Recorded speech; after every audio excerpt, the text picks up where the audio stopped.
So, welcome to Beat District Radio, right here with Beats and Vows with your boy Nick Hughes, DJ Phat Mack. Here on Beats and Vows, we're here about the education and the tips and tricks of the wedding professional world. Whether you are a couple, whether you are an aspiring somebody who's willing to break off into this wedding world, this is what Beats and Vows is all about. We're going to talk about, once again, tips and tricks, talk about music and things like that in the wedding professional world, right? But today, I have the one and only, the extraordinaire. I love her personally. She's so dope. Her energy and vibe is like, knows to any other, right? I love it. I love it. I love it. Everybody welcome Wendy Markum. Hello. Hello. Hey, Wendy, how you doing? I'm doing good. Doing good. It is great to see you, and I love to see the purple hair. Thank you. As always. I know. Yep, that's what we're known for. That's what you're known for? The purple hair wedding planner. Yep. The purple hair wedding planner. Purple hair wedding planner. Have you always had the purple hair, or it just kind of started? No, it actually, so for a while it was like a rose gold. And that was a bit of an accident, kind of going to the blonde. And sometimes, because I do my own hair color, so the box tells you. It's kind of like the box tells you what it's going to be. You think you know, but it doesn't happen. So anyway, I was doing the rose gold, and it was fine. And then I did the same exact color. I put it on, and it turned lavender. And I was like, oh, this is weird. And so then I just kind of started going with the lavender. Purple's always been my favorite color. Like even as a little kid, it was my favorite color. It just never dawned on me to do my hair that way. So it really kind of happened by accident. And then people just really gravitated towards it. And so it just kind of went from there. At one point, I was working with a client, and they were a little conservative, and so I was like, ooh, maybe for the wedding I'll tone it back down, you know? And so I kind of went back to that, and I walked in for a meeting, and they're like, where's the purple hair? I hired you for the purple hair. And I was like, oh I thought you hired me. But they were like, no, but you, like, that just stood out to me, and they're like, dye back. And I was like, okay. That makes sense. I mean, you're a tall, beautiful woman with purple hair. Thank you. It makes you stand out, right? Yeah. And then everything that you bring to your clients, to your couples, and it is. It takes it to the next level. It helps me to, I joke about this too in the dating world, right? Because it was also like, it helps you pick out the fun people, right? Because if somebody is turned off by the purple hair, then they're probably not my client. They're not going to have that kind of sense of humor and the keeping it light. And that makes a lot of sense. So, for sure. That makes a lot of sense because if you that conservative, and because we're here for the party, right? Sure, yeah. We worked together before. Yeah, absolutely. Oh, yeah. I love a good party. So even when we're at wedding shows or whatever, like Off-White is coming up and things like that, I'm always looking for the people who I know. I'm looking forward. We're doing Off-White together. Yeah, again, things like that. Yeah. So let's talk about Wendy, right? How did Wendy get into this profession, as we call the wedding profession, especially in the St. Louis market? So actually my background is in theater. So it's in directing, technical. I went to college on a scholarship for acting, but then fell in love with the tech and the directing side of it. So I did that for about 8 years. And then I got in too much trouble as a teacher. Because I was all about the kids, right? And I can see that. Again, somebody with purple hair doesn't like to follow the silly rules. And so I was one of those, like, if the rule doesn't make sense, how important is it? So anyway, I got myself into a lot of trouble with that. I was always in the principal's office sticking up for my kids. And I finally was like, it was getting harder and harder because it became less and less about the kids. And more about the tests or about the money or, you know what I mean? And I, again, was really focused on those kids that everyone else kind of forgot about. It's easy to love the quarterback. It's easy to love, you know what I mean? But the ones who just don't fit in, like those were my kids. Like my theater was the island of misfit toys. Like, and that's what theater really is. Yeah, you know, and it helped to ground them and give them a reason to want to go. But it became a real fight to do that. And so I ended up going back and get my MFA. And then started working in the arts nonprofit area in St. Louis. And I absolutely loved it. But again, I was making no money. And I kept piling on these college loans and making no money. And so I finally was like, okay, I cannot make money working for myself. That's easy. Right. People do that. I could do it. So I took the theater background and the performance background, which is essentially what a wedding is. Right? Yes. It's a production. It is a production. Yes. So there are actors and an audience and costumes and lights and sound and all of the things, right? Rehearsals, all of that. And so for me, it was just this incredibly natural fit in the way that I would produce a wedding. And then on the day, it was essentially stage managing. And so when I look for assistants now, one of the things I look for are people who have a degree in theater or have a theater background or who did theater, because they understand, one, the show must go on, and the show must go on time. Right, so that's one of the things that was really important. So I bring that background, and then plus, you know, with the arts management, the business side allowed me to have an upper leg when I wanted to start the business aspect of it. So for me, it's the most natural fit. I always say to my clients, I was like, I used to teach students, now I marry them. Now you're married. Now I'm marrying them, and so I'm not marrying them, bringing them together with the party. But yeah, so that makes sense. Yeah, it's a beautiful way to bring in that and go figure. Like, I make more money now than I made as a teacher or a nonprofit working for myself, and I'm a pretty decent boss. You know, like there are a few people who can say that they really love their boss. I really love my boss. You really love your boss. I look in the mirror and say, "Hey, boss, you're pretty good. You all right today?" I know. I love it. But no, the whole theater background, and that's what you look for, like, far as your assistants, is like, it's mind blowing because it makes sense. Oh, yeah. Because I went to school from, you know, I got my degree in mass communications, TV and radio. And part of that is that we had to do theater. And that's when I kind of, you know, fell in love with the theater. And I was just a stagehand, to be honest with you. You know, I was just doing the tech work and all that good stuff. I was like, I don't have to be on stage. But it also like teaches you how to think on your feet. And how to solve problems like that, right? Right. And that's so huge in what we do, because we're constantly putting out little fires. And our job is to put them out and smooth it over so that the couple never even knows it happened. My goodness. Yeah. And stuff like that is the reason why, when even I have my consultations with couples and things like that, one of the first outside of because we don't even talk about pricing or anything like that until kind of later on through the conversation. This is about, let's get to knowing each other first. And then when you do get to that aspect, one of my first questions is, do you have a wedding planner? Do you have a wedding manager? Do you have a wedding coordinator? Who's going to be that day of person for you? Right. And you know what I cringe about. Oh yeah, I mean, there's so many who don't have that, and you know, at the and I understand, you know, especially now, budgets are tight, and people are so nervous with, you know, post-election and the economy and things happening, and just kind of trying to figure out that not everybody can afford a planner, and that's okay. Okay. But it is important to, at the very least, have a wedding manager.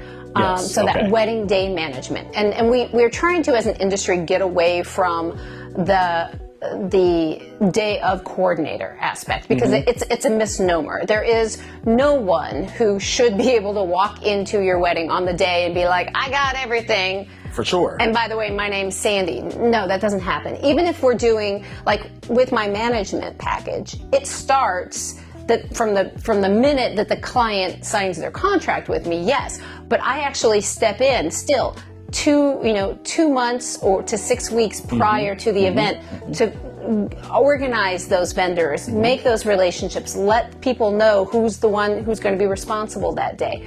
Go to the venue, you know, look at the space, make sure too that the couple has actually done all of those little steps that they don't know. They don't know. How many times have they gotten married? Maybe, you know, once, maybe twice max. Maybe 3. They still don't know. Right. We do this all the time. And so there are all those little things that are so important that we can take care of before that day of, you know, happens. And so then your family and your friends, who, God love them, they're always going to volunteer to help. Let me do this. But they don't. Like, you're not there to put them to work. And they are supposed to be next to you, enjoying those moments with you, right? Exactly. And so that's what we do. We are there to make sure that your family and your friends who you invited to be the most special people, your VIPs, Yes. get to actually be VIPs. VIPs. And I agree with you 100%.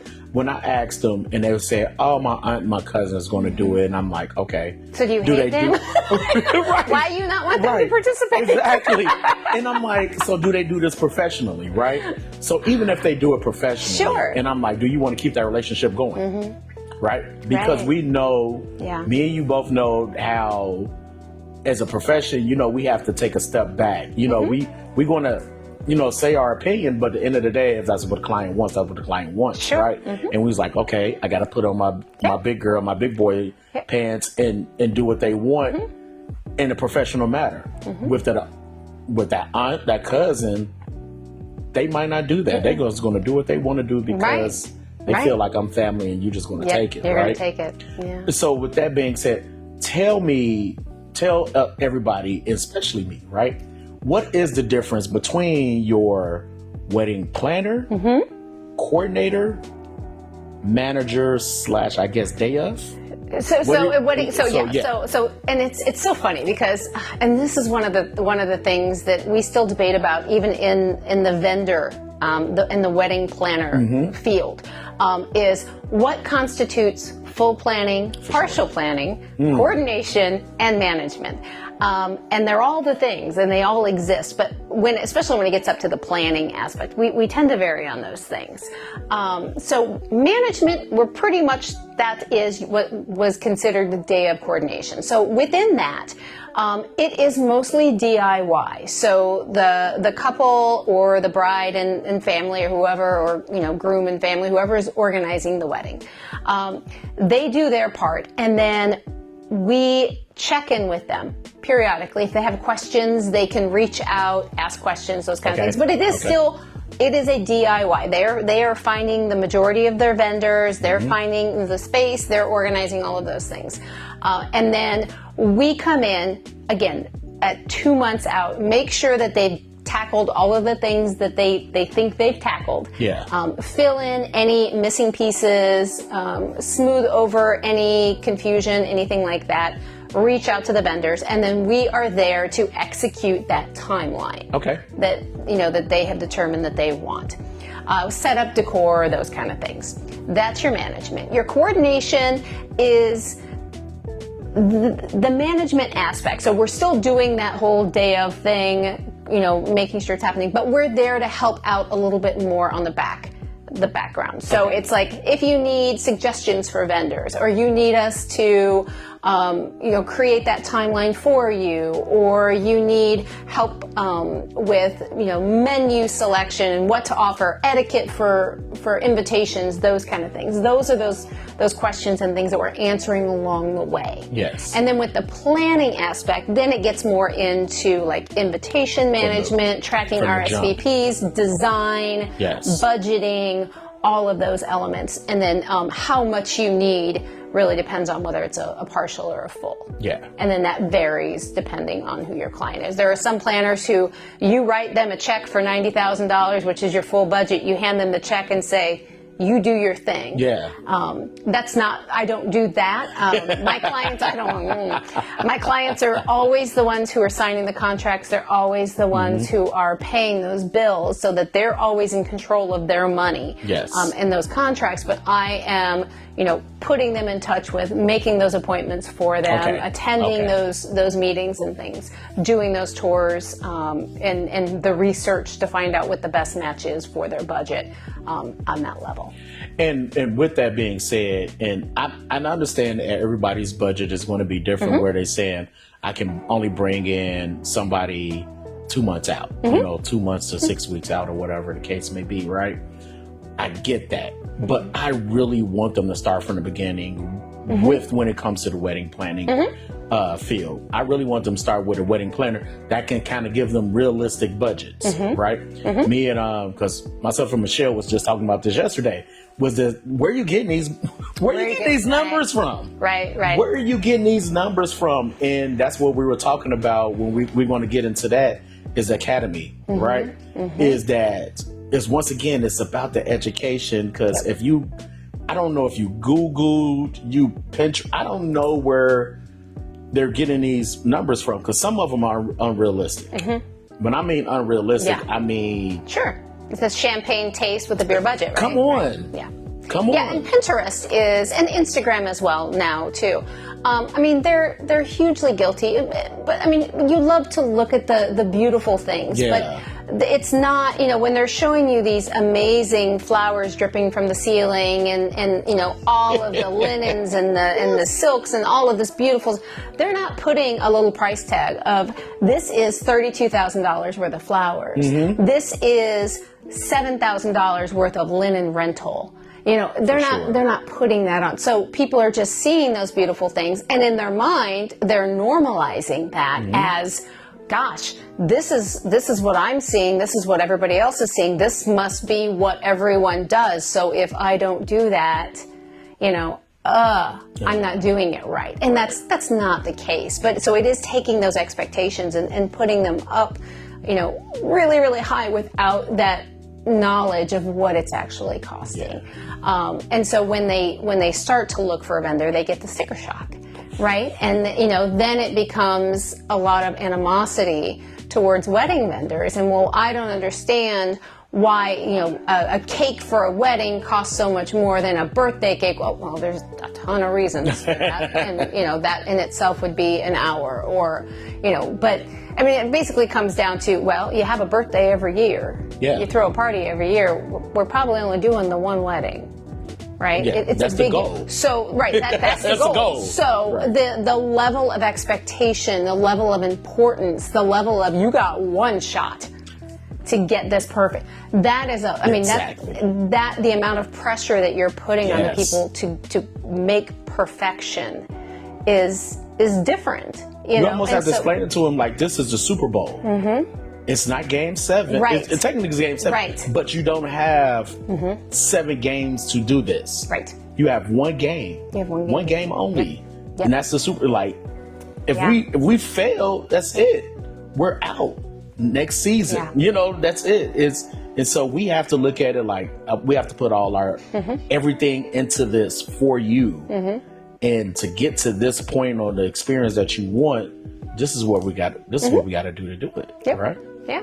Yeah. We just can't come in here and like, No, I mean there are got another wedding tomorrow. I mean, right. whatever. I Yeah. just guess I do yours today. Sure. No. But no, there's a ton of expenses that go, there's my staff that I, want to pay a livable wage, because they're wonderful people and they deserve it, and Yes. they're experts at what they do.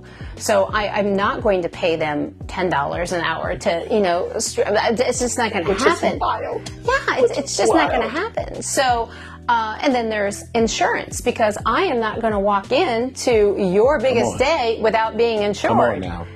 So I've got insurance on every wedding that I do that holds, me and my staff protected against what we're responsible for. I've got my licensure with my state to make sure that I am on board and I'm legally allowed to do the work that I'm doing in the states that I'm working. So there are all those things that do add up. There's the software that I use, which is a game changer for my clients. It's a planning software that is, well, you've seen the fruits of what that does. And It's awesome. incredible, but it costs money. And so there's all of those things that professionals utilize that, you'll see that somebody who's maybe on a Facebook group and they're saying, I can do the whole thing for $500. That's a whole level of shady. That they're not employing. And so like I will, and I'm on those Facebook boards, and I do, as a planner, whether you're hiring me or not, I feel like it is my job as a professional and as well as a former educator, because once you're a teacher, you're always a teacher, but to help when I can. So if I'm on a Facebook board and somebody posts a question about, hey, that I'm going to give my knowledge to them for free, because it's important that they know. It's important that they are protected. And I do that not only to protect that person, but also to protect the vendors in our community, right? Because we want to be seen as people who are honest and helpful and forthright. Yes. And so when people come along who are shady and who are charging a ridiculously cheap amount of money, that's not good for anybody. It's not good for the client anybody. because you're probably going to get ripped off, because you have to think, if you've been looking and a wedding planner charges $2,500 and you've got somebody who's willing to charge $500, well, one, we know that they're not paying for insurance. We know that they're not paying for a staff. We know that they're probably a hobbyist, so they're probably not licensed to actually do the. And let's talk about that. Let's talk about the vendor aspect, right? As a wedding planner, usually, you should be, to me, you should be the first person, right? And then, Wendy, I need everything. Sure. I know we're getting married on June 13th, but I need everything. I don't know a venue, a photographer, DJ, blah, blah, blah, this, that, and third. So what's one of your go-to, like what is one of your first aspects and who you go to first, like far as on your vendor? Like I'm not talking about like the names of vendors, but like which vendors you hit up obviously first. if somebody comes to me and they don't have a venue, then you don't have a date, right? So people, right? Because people will say to me, hey, I want to get married on October 11th, 2025. If you don't already have a venue, no, it's not happening. It's not happening for you. So we definitely have to find a date. And so, and like with me, if you are doing full or partial planning, then not having a date, that's fine. If you are doing management or coordination, then I'm either going to say to you, that's great, fine, here's, what are you looking for as vendors? I can give you a couple of venues to look at, but until you have a date, you can't book, right? It would be the same for you, because we're not looking at that aspect. But if we're looking at the aspect as far as the planning part of it, then it is going to be finding that venue, because obviously without a venue, you don't have a date. So, and then, finding that venue, it's not just a case of, there's a lot that goes into it. There is, how many guests we're thinking we're going to have, what your budget is for that, what style you're wanting. Is it indoor, outdoor? Do you want indoor with an outdoor feel? Like, do you want, to be all inclusive? Do you want to be attached to a hotel or have hotels nearby? Like, there are so many different aspects. So it's not just a case of, hey, give me your top three, and people do that too. Give me your top three venues. Okay, well, what are you looking for? Because it's like, you got 50 people, Union Station may be a bit of an overkill. I mean, those kind of things. So it really does depend. And it goes like that, surprisingly, with all of my vendors, right? So when I come to you with potential clients, it's not just because you're somebody who I've worked with, and I'm like, okay, yeah, he'll work. There's vetting that I do on my end, right? It's okay. What do you guys? What style are you guys looking for? And then what price point are you looking for? And then before I even suggest you to them, I'm going to contact you and make sure you're available. Because if not, there's no sense in having somebody fall in love with you, because that's so easy.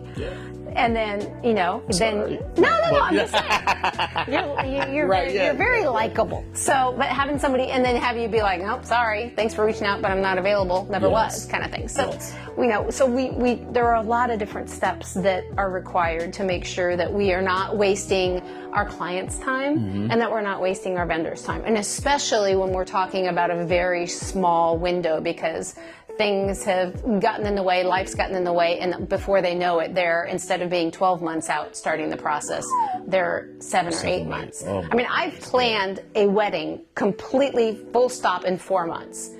It wasn't fun, but we did it. We did it. And they were 2 pharmacy resident students, and they just had no time, and it got away from them. And, but they were also able to be like, yeah, at this point, we obviously can't do it, so we're just going to put our hands up and use find us a place and tell us where to show up, kind of thing. With that being said, here in St. Louis, I say we have some of the greatest venues. More and more just keep popping up. They're like little rabbits. What's a couple of your favorites?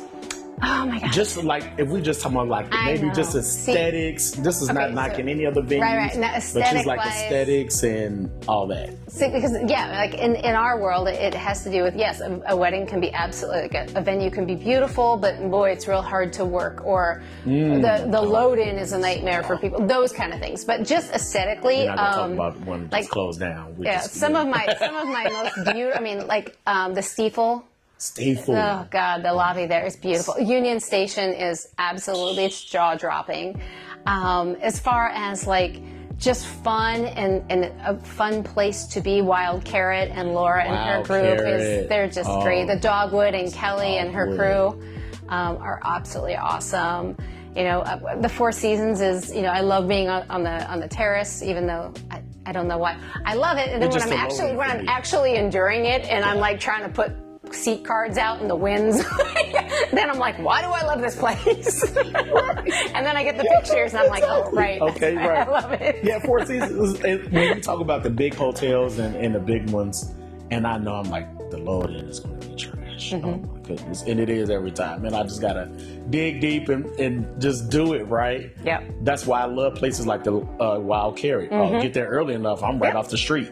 You know, bing, bing, and things like that. So that's awesome. I always like to know what people, and then it's always usually those ones, but I love when new ones pop up. Oh yeah. Oh my goodness. And then there are like those little hidden gems too, where you're like, oh wow, you know, like I this place has been around, but I'd never heard of it. Or, you know, those kind of things like places. that. The little boutique ones and things like that. And I love those. Yeah. Those are a lot. So what's the best part? I think you're gonna be like, what's the worst? No. We're not gonna go to worst. We ain't gonna get there. We're gonna stay positive. We're gonna try to stay positive as much as we can. So what's the best part of doing like a wedding from the beginning all the way to the end, whether it's the planning, whether it's the day of, the part, what is it? It is, for me, it is the interaction. So I work with my client, and again, the when I say that from the time they sign their contract, the emails, the phone calls, the text messages, there's unlimited. Yeah. And the more that a client is in contact with me, the better.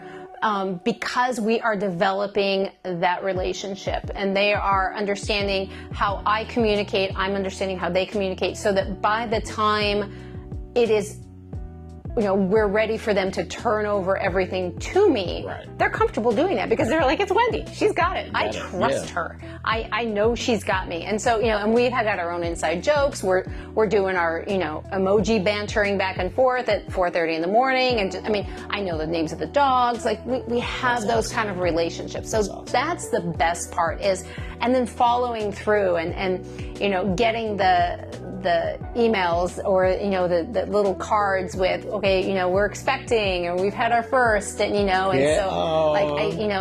they all get their little, new Muggle onesies, because again, I'm a Harry Potter person, so I send them you're a Harry Potter person. They'll snuggle the Muggle onesie. And I think that's a cool part about, and for Wendy, right, and for everything that you're doing, is that especially for wedding planners, how many is actually doing like 3 a weekend? It's kind of unheard of, to be honest with you, unless you have. So with me, I normally do not do more than one wedding a weekend. This year I have 2 in a weekend, and both clients know I wasn't being shady about it. But the thing with me is I am at all of my weddings. So regardless of whether you're management, and if for some reason I'm not, I think there's one where I wasn't. And again, they knew ahead of time that they weren't going to have me. I was still doing the back end, but on the day of, it was Matt and Andrea, who I trust with my life. But normally it is going to be me, and I am going to be there from 30 minutes before the photographer gets there to make sure all the detail shots and everything are there. And then I am going to be the one at the end of I am there at the end of the reception schlepping. Let me tell you, that's one of my favorite parts about wedding planners who say it to the end. Yep. And this is not knocking, and I get it because it depends on what's paid for and things like that. Like I even talked to some photographers that they're like, we're all in, we're there from the beginning to the end, and this is why we charge what we charge, versus 4 hours, 5 hours, whatever the case may be. We're from the beginning to the end. But I love the ones who stay to the end. I'm not saying you have to stay until I'll pack up, because usually first one in, last one to leave type of deal. But at the same time, at least wait till the couple has left the Well, building, I or that case may be. had a situation where had I not, and it was after this situation that happened that I was like, nope, I will always be there. And it was a situation where it was during the dance party, which, like everything has happened at that point in time. Like all, just like, here, DJ. So like here, even your up to you. venue managers are going to leave. Yes. At that time, right? So your venue manager who has given you the tour, who has been working with you for that venue that you have, because they all have venue managers, they are going to leave usually right after dinner once that dance party starts, and then they will put in charge the catering captain. Yeah. Okay. So we were at a hotel and that happened. Everything was perfect. I mean, everything was going great that day. And so it was going to be like, okay, dance parties, we're going to just kind of follow up on our notes and start the pack up process, kind of get everything gearing towards wrapping it up. And I mean, all of a sudden I see the father of the bride come flying out of the ballroom and he looks furious. And I'm like, not 15 minutes ago were we laughing it up? And so I walk over to him and he is like, where is the venue manager? And I was like, well, she's gone for the night.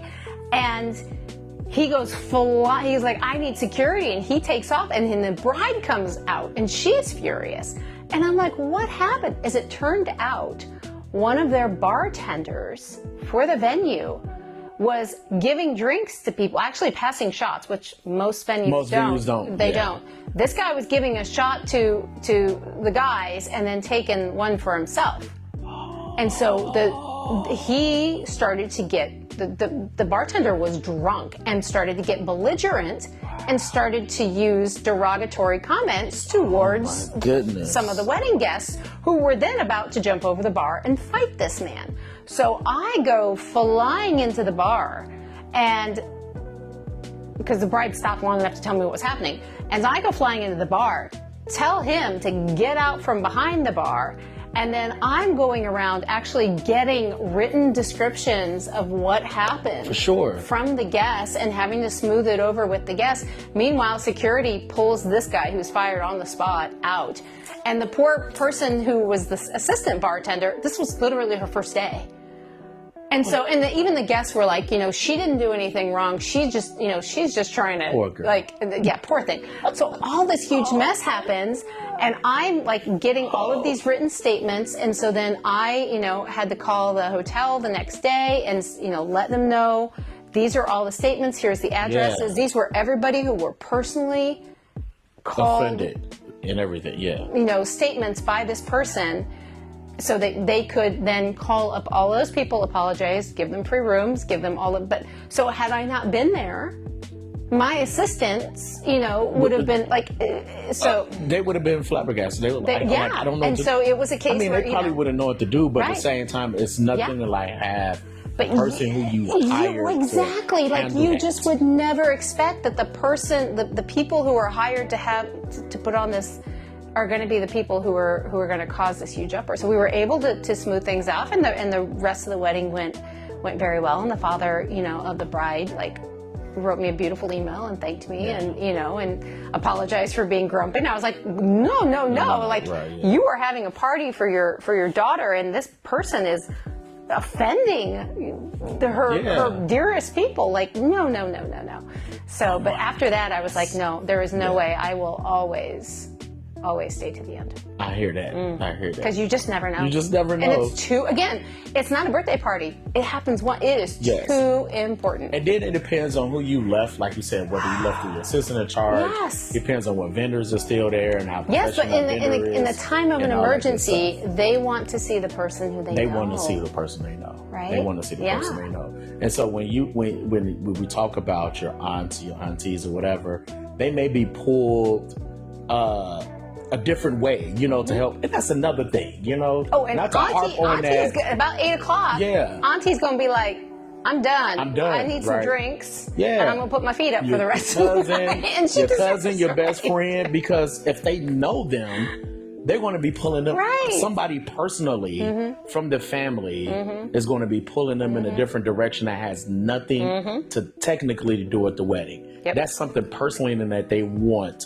Yeah. It's like, hey, can you go give me a Coke? He was like, just Right. Okay, I get you a Coca-Cola. Right. Even though the bride wants, you know what I'm saying, her French, you know what I'm saying, you know, whatever the case would be. So that's kind of cool. So what is your favorite part about the party? Like, like I told you, like, give me some songs that's like, when you hear it, you was like, this is it. And then a few more songs, you was like, I am so tired of this damn song. Yeah, so there's one song. Goodness. There's one song that if it is ever played, my assistant and I will 100% of the time dance. Okay. On the dance floor, we will always be on the dance floor. It's a joke. It's a running joke has been for years. Tennessee Whiskey. Tennessee Whiskey. It's a great song. If you play Tennessee Whiskey, bang. I have been in other rooms again and come running out onto the dance floor, and my assistant comes out, and it's just one of those songs we always dance to. Don't Stop Believin'. Don't Stop Believin', yeah. And that's one of those songs that I should be sick of it. I mean, because it's every single wedding. But even when you like hear it on the radio, you're still like, nope, turned up. Yeah, that comes up, and it started becoming, as I've noticed, the trend is that some songs that's been popular for so long is now on that do not playlist. Really? See, yes. No, I get like, I have a lot of like, there will be no, like I've got one that's coming up and their do not playlist is there's no Taylor Swift. Sorry, Swifties. Swifties. There's no Maroon 5. I know. Like, okay. It's just a couple of, I did a wedding a couple months ago. It was such a fun couple. It was at Union Station, and their dinner music was all sea shanties. It was just the couple, and it was hysterically funny. Okay. Okay. Who doesn't love a sea shanty? Who access? I've heard like Disney jazz, but shanties? Now I can't say it. Sea shanties. Right. Sea say that. Yeah. Fantastic. Whiskey in the Jarro essentially is a right. A sea shanty. So, but yeah, goodness. No, it was good times. My least favorite, and this was a trend for a while. Like there are trends where music, like certain songs, and then like Mr. Brightside. I mean, Mr. Brightside just makes me laugh because it's like you are guaranteed that you're going to get all of the men under a certain age are going to be on the dance floor singing like somebody just left them, like with all the pain that is in existence in their soul. Mr. Brightside on the dance floor. Yeah. But the mother-son dance, like you can kind of tell what the relationship between the mother, the groom, and the bride is, depending on the song that they choose to sing, like to do that first dance with. But like I would get Sunrise, Sunset from Fiddler on the Roof. I don't know if you're familiar with this song. It is like a death march. Are you serious? It's,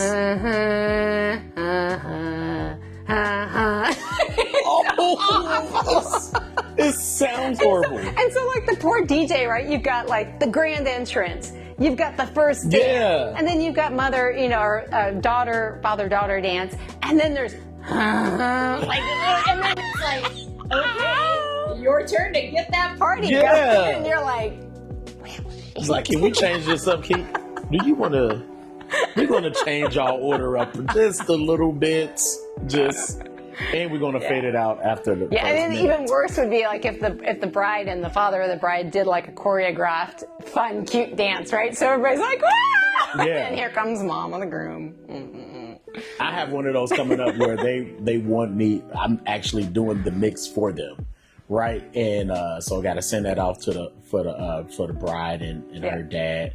And I'm going to those are fun. If you can do a choreographed dance with your parents, they're a huge hit. They love them, even more so than the bride and groom. Like bride and groom, you guys can just do your sway thing. But if the choreographed dances, that's going to be the last thing. Right after that, we're going straight into the party. Yeah, it makes sense. Oh, absolutely. It makes sense. Yeah, you can't just diet down. Right? Yeah, no, just the whole like the death of a mother as her son walks out the door, and then.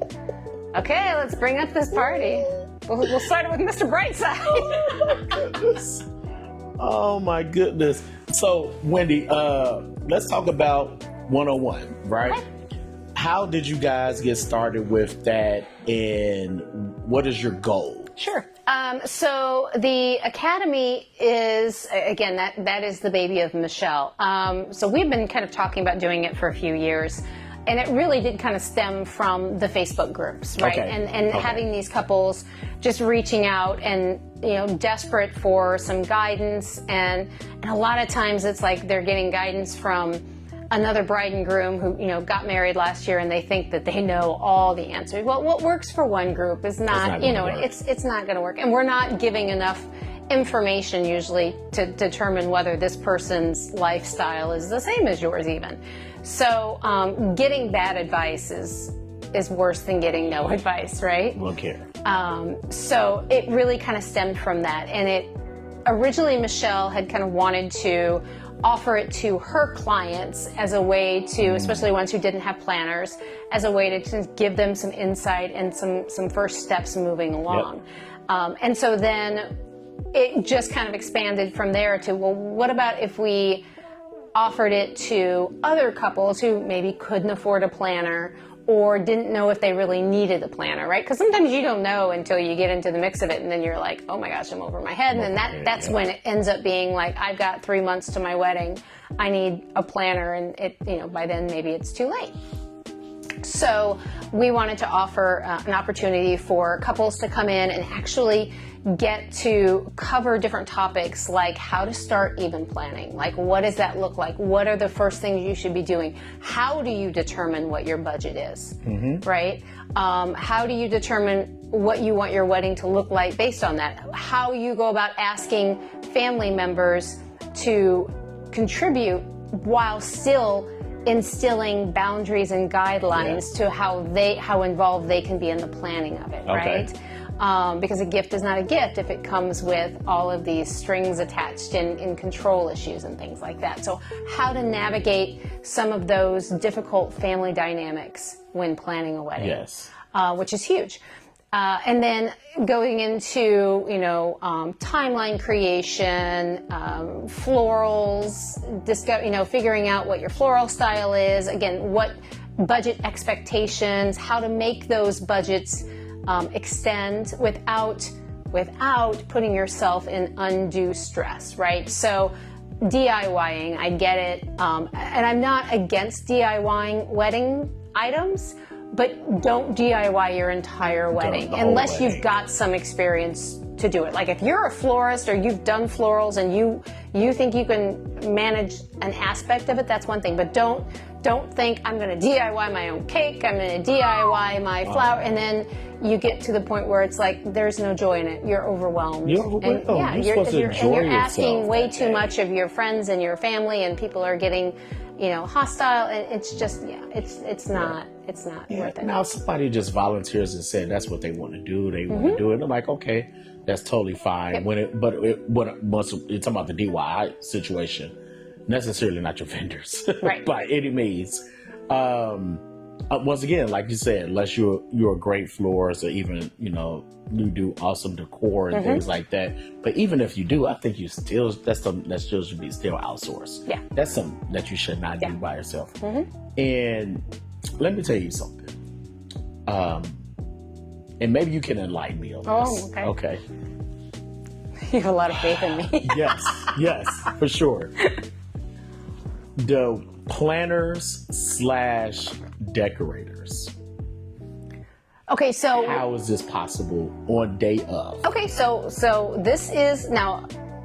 It depends. So you're talking about decorators, not designers, right? You're talking about somebody who's actually coming in, because part of the job of, you can be a designer, but I'm talking, when I say decorator, I mean you're literally decorating. Sure. Well, that is actually part of the job of a planner, coordinator, manager. Okay. Right? Okay. So, and when we say that's part of the job, it means so within my contracts, I am responsible to set out my client's personal decor, right? So I collect their gift box. I collect their guest book. Okay. Things like those, Gotcha, right? gotcha. Seat cards, escort cards. I'm the one who's setting out those escort cards. So those are decorating items, right? Yes. If you're talking about like putting the linens on the table and setting out the china, no, that's a job of the venue or the caterer to do that. Sometimes, and especially less experienced coordinators who are just getting their start. I mean, 10 years ago, I was schlepping the linens and doing all of that stuff, and I was miserable, and it was always a mad rush. But it wasn't what I should have been doing. That's the stuff that is your caterer. You should have a full service caterer who is putting their linens on, or the venue is putting the linens on there. I am not in the kitchen washing dishes. That's not my job.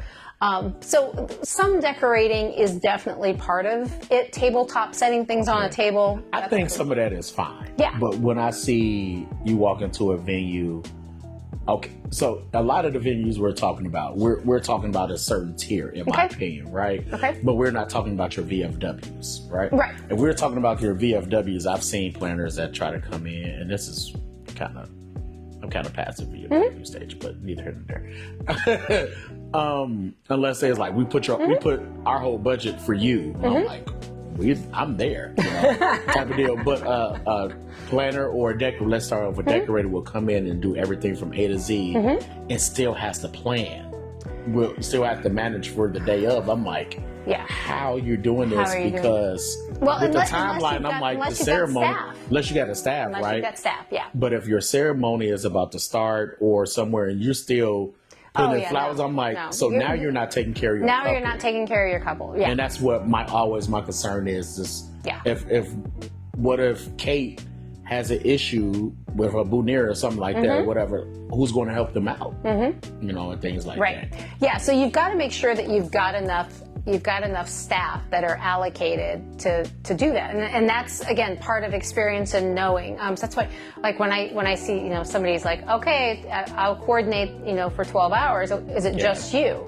Like I did that my very first year that I was planning, and I remember I would literally crawl in the house dead because I was doing the job of 4 people. I mean, it's just too much, and you're not able to do a good job. And so my second year in business, I started bringing in assistants, and so now any given wedding we do, there's at least 3 of us. And then depending on how much decor they've got, or if I'm doing florals, because I also I do florals, small scale florals. But if I'm doing florals for a client, then I am bringing in 2 people just to handle the florals. Yes. And then having my staff for the actual coordination day. So there could be 5 or 6 of us. That makes sense. You know what I mean? On that day doing those things, but they've all got their job. And then I come down and go, yep, that's what I love it. So, but there's always those people so that my clients aren't suffering or feeling like, where's my coordinator? Yeah. I've lost her to something else, And that's the same way I feel about, I love some venue coordinators, love them, right? But at the same time, I tell my clients this: it's great to have them, but you still need to have somebody who's not a part of the venue, because if they run out of alcohol or if the kitchen catches on fire, that's their first responsibility. Their responsibility is always to the venue. And then even if you find that out, you was like, cool, you take care of that. That's you. I'm going to make sure my client is calm, cool, and collected. Because if you're in the back trying to take care of X, Y, and Z, and your couple is panicking,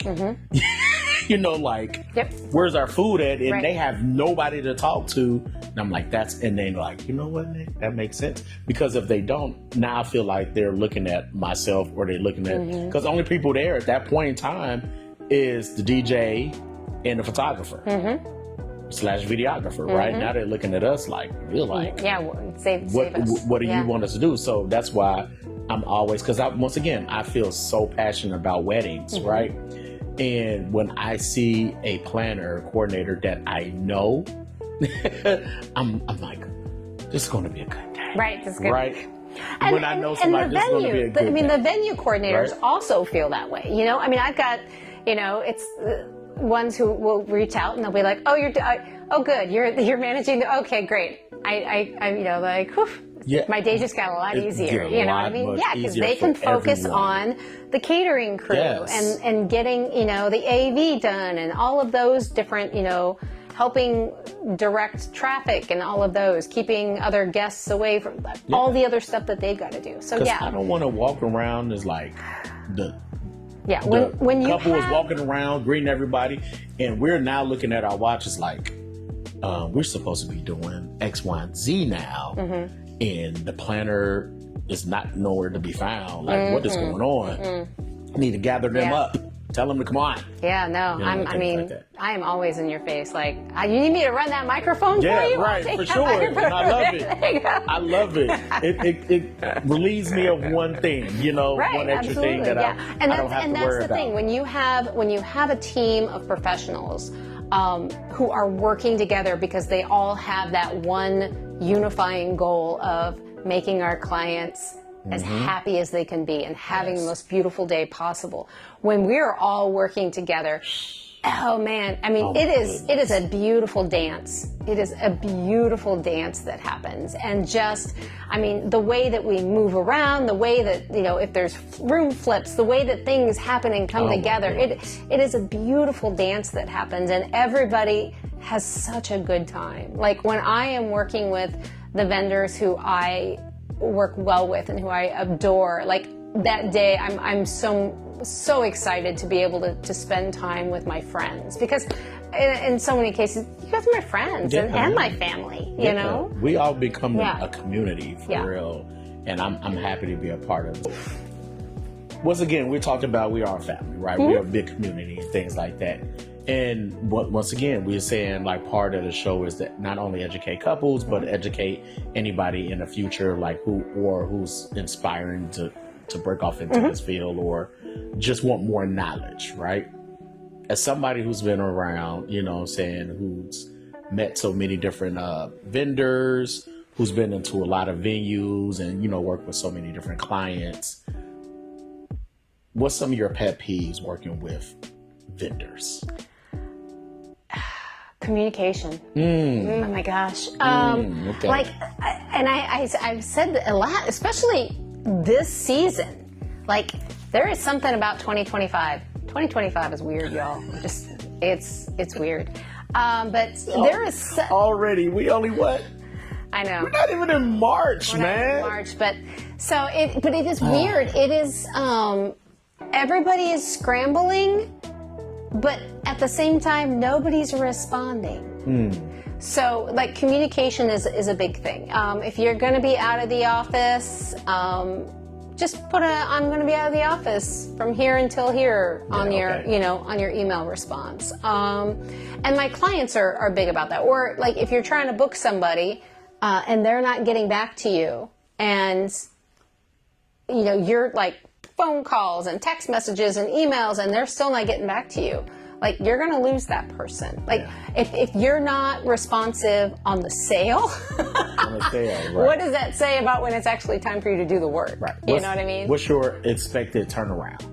So I'm a freak because I don't have, like, I live and breathe and I wake up and, I mean, again, if you work with me, Nick has probably gotten emails from me at like 5:30 in the morning. And I'm totally okay with it. And for me, I'm like, okay, what day is it? Right. Saturday, Sunday. I'm like, she might not have to see me till Monday. Yeah. But I get it. 5:30 in the morning on a Sunday, I will email. I don't.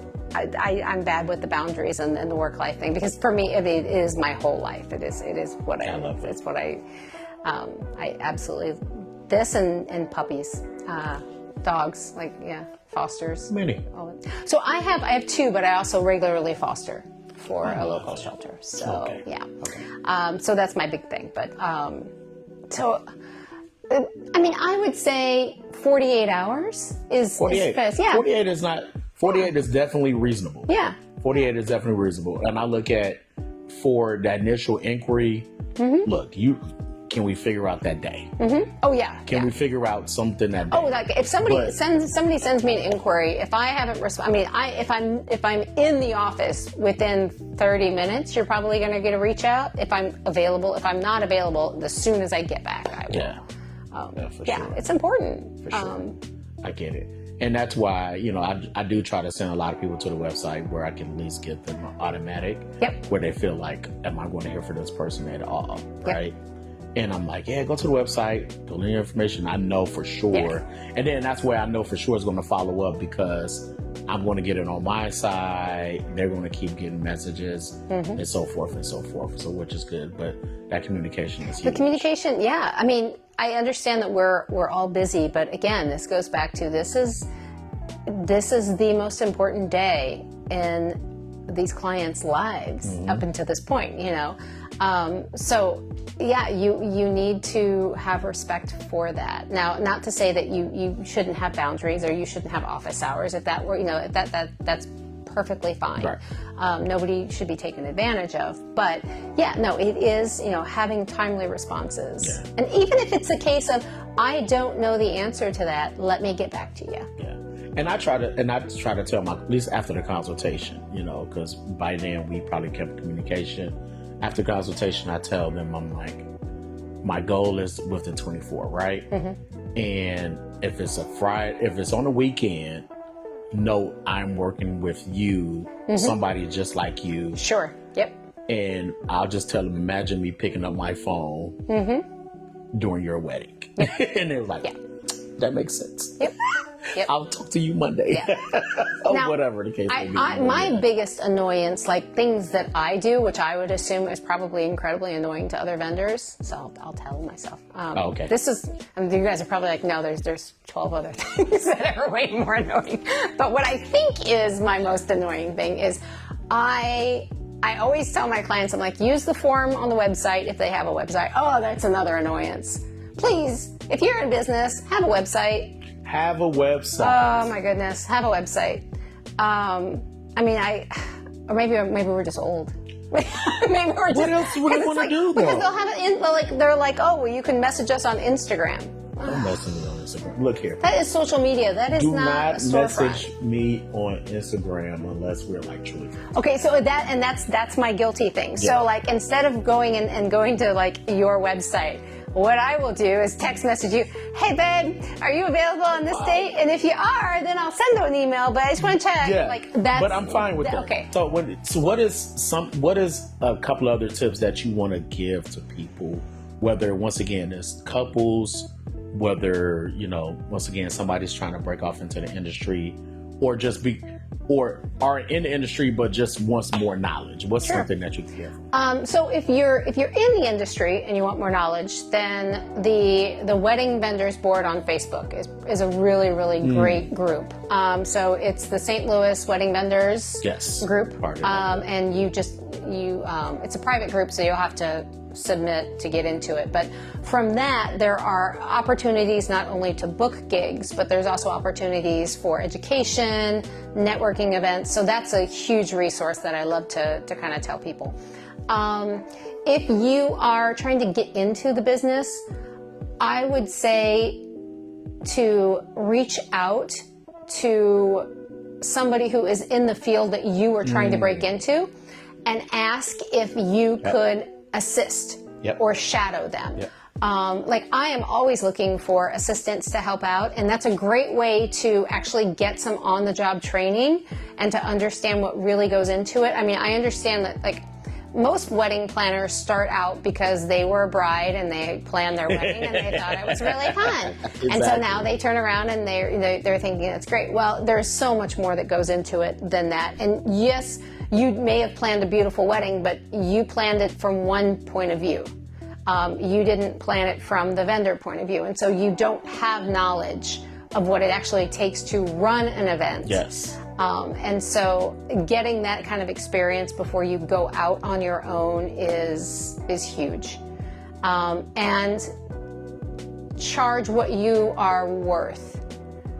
Is a big thing. You know, I understand, again, trying to build up a portfolio, but for what a lot of these people starting off are charging to coordinate somebody's wedding and the risk that they are taking in if they are legitimate people and not scammers. You're charging $500 and taking on a huge amount of risk if you do not perform perfectly. Whereas you could probably make that amount of money working as an assistant for 8 hours with, you know, another wedding planner. Yeah. And you're not on the hook for that. You know what I mean? You're in a learning situation. You get paid to learn, and you're learning from veterans, and you're getting the experience. So there's just much better ways of doing it than undercutting yourself at such a low level in order to try to break in. Because people will treat you with the level of respect that you are requesting their pay. Yes, that's right. Wendy, it was great talking to you. It was great to talk to you. Thank you so much for having me. This is awesome. And, you know, more than likely we're going to be working together again this year, as always, and things like that. So this is great. This is great. I'm so glad that you had a chance to join us on Beats and Vows on Beat District Radio. So I'm happy. I'm happy to be here. I live to make you happy. Make me smile every time. So once again, everybody, say thank you to Wendy Markum, the wedding planner. Keep watching. He's awesome. Thank you. Until the next time, between time. Life is music. Music is life. Thanks a lot. Once again, thank you, Wendy, for participating in today's conversation. Make sure you follow Wendy on all social media platforms under wendy.markum, and also visit her website at Reveal and Wonder Weddings, and that's RevealWonderWed.com, and that's Reveal and Wonder Weddings. Look forward to talking to everyone soon. Thank you. Have an awesome one.